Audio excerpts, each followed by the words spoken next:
teden dni do takrat, ko se bomo odločali, ali v Sloveniji želimo moderno, evropsko, socialno državo, ali se bomo spet obrnili nazaj.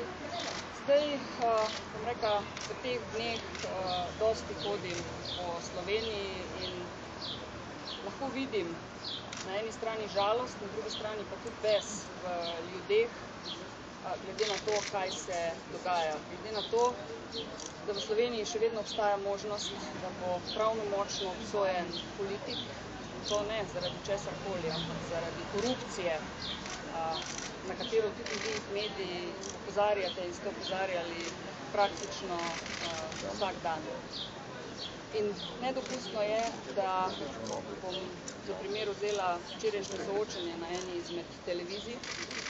Pravzaprav nihče od prisotnih politikov se jasno ne opredeli do tega, da je nedopustno, da pravnomočno obsojen, še enkrat, pravnomočno obsojen zaradi korupcije, politik lahko tekmuje in morebiti celo postane predsednik vlade.